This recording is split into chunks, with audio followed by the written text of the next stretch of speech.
నమస్కారం. తెలంగాణ సొమ్మంతా కేంద్రం తింటుంది. ఇది బీఆర్ఎస్ కాంగ్రెస్ పార్టీల స్టాండర్డ్ స్టేట్మెంట్. నిజంగా తెలంగాణ సొమ్మంతా కేంద్రం తింటుందా? ఒక్కసారి మనం డిస్కస్ చేద్దాం. ఫర్ ఎగ్జాంపుల్, మన తెలంగాణ రాష్ట్రంలో మొత్తం జీఎస్టీ అంతా కూడా ఒక 100 రూపాయలు కలెక్ట్ అయిందని అనుకుందాం. ఈ 100 రూపాయల్లో సిజీఎస్టీ అంటే కేంద్రానికి 50 రూపాయలు పోతాయి, ఎస్జీఎస్టీ అంటే రాష్ట్రానికి 50 రూపాయలు వస్తాయి. అంటే బరాబర్ సగం మన పైసలు మన కాడ ఉంటున్నాయి.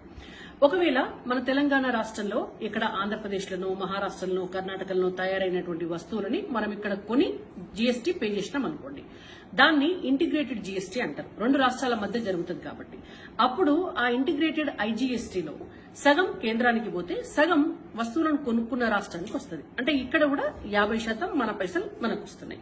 అంటే బరాబర్ మన 50 మనకే ఉంటున్నాయి, 50% కేంద్రం దగ్గర ఉంటున్నాయి. ఇంకొకటి ఇన్కమ్ ట్యాక్స్. ఇన్కమ్ ట్యాక్స్ మనం డైరెక్ట్ గా కట్టేటటువంటి ట్యాక్స్. ఆ ట్యాక్స్ మొత్తం పోయి కేంద్ర ప్రభుత్వం దగ్గరే ఉంటుంది. అది కూడా ఒక 100 రూపాయలు మొత్తం మన రాష్ట్రం నుంచి వచ్చింది అనుకుందాం.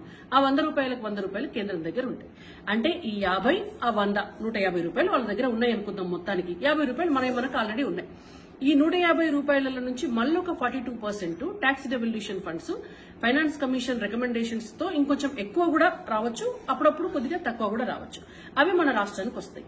అవి కూడా వచ్చిన తర్వాత మనకేమైతుంది, మన పన్నుల్లో దాదాపుగా ఒక 70% డబ్బు ఆల్రెడీ మన రాష్ట్రానికి వచ్చేస్తుంది.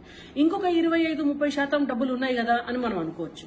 మరి ఇవాళ కేంద్ర ప్రభుత్వం నుంచి వచ్చేటటువంటి అన్ని పథకాలు, రేషన్ బియ్యం కావచ్చు, లేదంటే పరికాహార పథకం కావచ్చు, లేదంటే గ్రామాల్లో శ్మశాన వాటికల నిర్మాణం కావచ్చు, రోడ్లు వేయటం కావచ్చు, నేషనల్ హైవేస్ వేయటం కావచ్చు, రైల్వే స్టేషన్లు కట్టడం కావచ్చు, లేదంటే బస్ స్టాండ్లు కట్టడం కావచ్చు, అన్ని కేంద్ర ప్రభుత్వ రాష్ట్ర ప్రభుత్వ భాగస్వామ్యంలో ఉన్నటువంటి పథకాలు కావచ్చు, వీటన్నిటికీ కూడా ఆ డబ్బులోంచే ఖర్చు పెడతారు. అన్నిటికీ మించి భారతదేశ రక్షణ కోసం ఇవాళ రక్షణ శాఖ మీదనే దాదాపు 5 లక్షల కోట్ల రూపాయలు ప్రతి సంవత్సరానికి కేంద్ర ప్రభుత్వం ఖర్చు పెడుతుంది.